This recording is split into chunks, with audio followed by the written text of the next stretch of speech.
Hello friends, in this video will talk about judicial activism. हम कर रहे थे चैप्टर जुडिशरी और इसमें एक नया टॉपिक है जुडिशियल एक्टिविज्म। देखिए ये टर्म जब हम जुडिशरी की बात करते हैं तो काफ़ी बार ये यूज़ होती है टर्म जुडिशियल एक्टिविज्म और पीआईएल यानी कि पब्लिक इंटरेस्ट लिटिगेशन। ठीक है, तो इसका क्या मतलब है that will discuss in this video. देखिए both these terms are very often used in discussions about judiciary. Many people think that these two things have revolutionized the functioning of judiciary and made it more people friendly.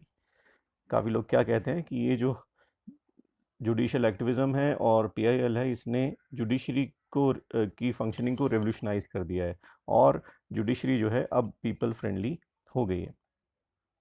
ठीक है, तो जब हम judicial activism की बात करते हैं, ये जो कॉन्सेप्ट है ये फ्लरिश हुआ है पीआईएल से।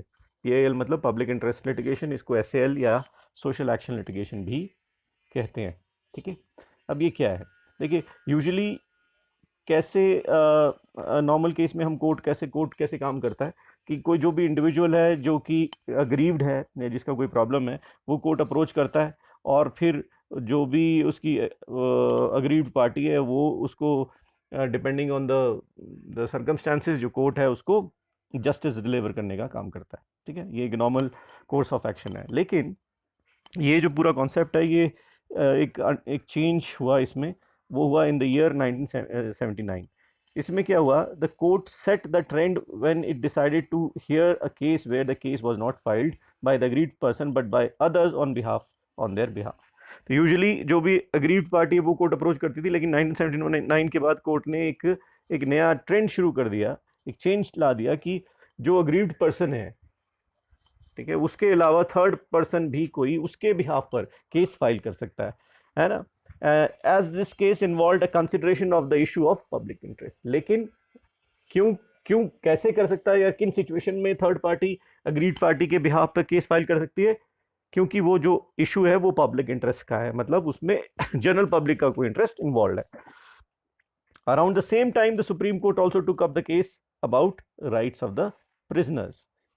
इसी समय के दौरान सुप्रीम कोर्ट ने प्रिजनर्स के केस के राइट्स का भी एक केस लिया और इसने क्या किया, एक लार्ज नंबर ऑफ जो पब्लिक स्पिरिटेड लोग थे और इश्यूज थे उनके गेट्स जो थे वो जुडिशियल इंटरवेंशन के लिए ओपन कर दिए।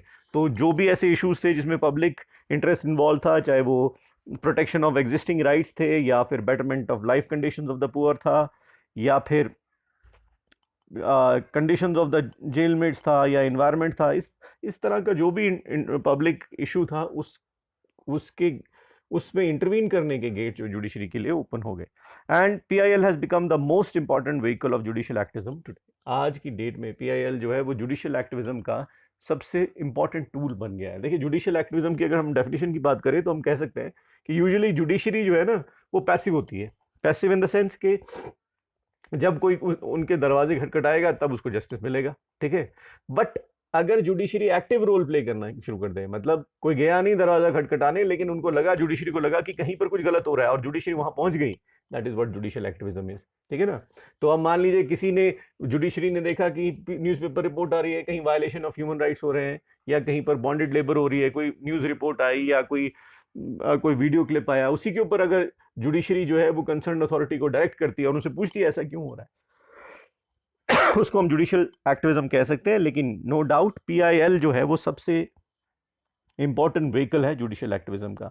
अब judiciary as an institution that traditionally confined to response to the cases brought before it began considering many cases merely on the basis of newspaper reports। जैसे मैंने आपको कहा कि न्यूज़पेपर रिपोर्ट्स पे और पोस्टल कंप्लेंट्स के बेसिस पर भी एक्शन लेना शुरू कर दिया जुडिशियल एक्टिविज्म की वजह से जुडिशरी ने।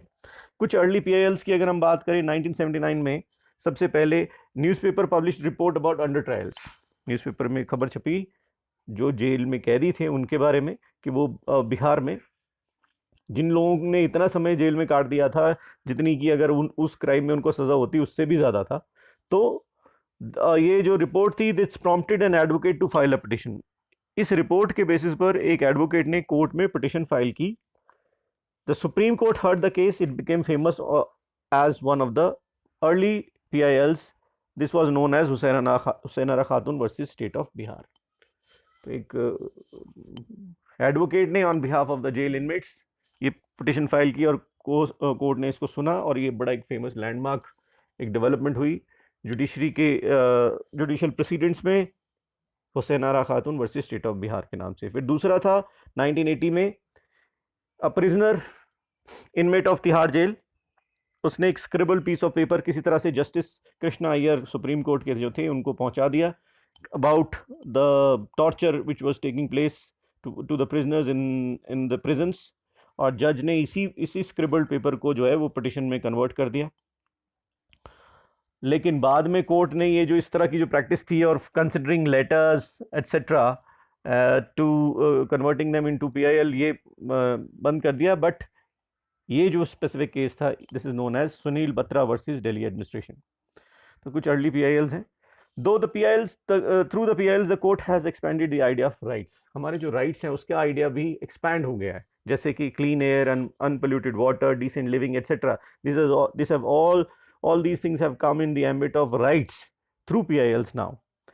Therefore, it was felt by a court that individual as a part of the society must have rights to seek justice wherever such rights are being violated. Secondly, PIL and judicial activism of the post-1980 period, the judiciary has also shown readiness to take into consideration rights of those sections who cannot easily approach the court. दूसरा फायदा क्या हुआ PIL का कि वो section हमारी society के जो यूजुअली कोर्ट्स को अप्रोच नहीं कर सकते, उनके बिहाफ पर कोई थर्ड पार्टी अगर कोर्ट में पिटिशन डालती है तो उनके राइट्स को प्रोटेक्ट करने का काम जुडिशरी पीआईएल के थ्रू कर सकती है।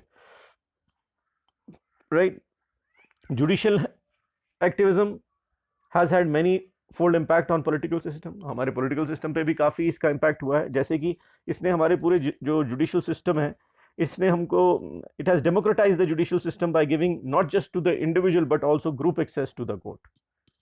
अब सिर्फ एक इंडिविजुअल नहीं बल्कि ग्रुप भी कोर्ट को एक्सेस कर सकता है। ठीक है, मान लीजिए अब जेल इनमेट्स हैं तो it is not talking about one particular jail inmate but the whole jail inmates as such in the jails of the country. It has also made an attempt to make electoral reforms and electoral system much more free and fair. The court has asked candidates to contesting elections to file affidavits indicating their assets. Court ने ये भी direct किया है कि जो भी candidate election लड़ेंगे वो अपना जो भी एसेट्स हैं उसके एफिडेविट फाइल करें कोर्ट में। तो इस तरह से कई ऐसे रेवोल्यूशनरी स्टेप्स जो हैं जुडिशियल एक्टिविज्म के थ्रू जुडिशरी ने लिए हैं। इसके कुछ नेगेटिव साइड भी है जुडिशियल एक्टिविज्म की। जैसे सबसे बड़ा नेगेटिव साइड क्या है कि इसने कोर्ट्स को ओवरबर्डन कर दिया है। अब कोई भी किसी भी के भी बिहाफ पर एक पीआईएल कर देता है तो कोर्ट के ऊपर जो है बर्डन इसकी वजह से बढ़ता जा रहा है। सेकेंडली, इसने जो डिस्टिंक्शन, लाइन ऑफ डिस्टिंक्शन है between executive and legislature and judiciary, उसको ख़त्म कर दिया है। कैसे? क्योंकि यूजुअली देखिए होता क्या है, एक नॉर्मल कोर्स ऑफ एक्शन में जो आप अगर हम बात करें साउंड पोल्यूशन या investigation of cases of corruption etcetera, electoral reform, ये किसका काम? ये जुडिशरी का काम नहीं है। This is the job of the executive. But in such matters अगर पीआईएल है तो जुडिशरी को इंटरवीन करना पड़ता है। तो judicial activism has made the balance among the three organs of the government very delicate. हम ये कह सकते हैं कि अब इसकी वजह से जो बैलेंस था वो कुछ डेलिकेट हो गया है। Therefore, democratic government is based on each organ of the government respecting the powers and jurisdiction of other. Judicial activism may be creating stains on the democratic principles. तो एक जो डेमोक्रेटिक प्रोसेस वो क्या कहता है कि हर एक ऑर्गन को अपनी अपनी पेरिफेरी में काम करना है, लेकिन क्योंकि जुडिशियल एक्टिविज्म है इसकी वजह से जुडिशरी, एग्जीक्यूटिव और लेजिस्लेचर का काम भी करने लगी एट टाइम्स। सो वो जो बैलेंस है वो एक डिस्टर्ब हो सकता है, ये इसका एक नेगेटिव एस्पेक्ट हो सकता है। तो आज के वीडियो में इतना ही, अगले वीडियो में बात करते हैं जुडिशरी एंड राइट्स की। तब तक अपना ख्याल रखें और वीडियो कैसा लगा कमेंट करके बताएं।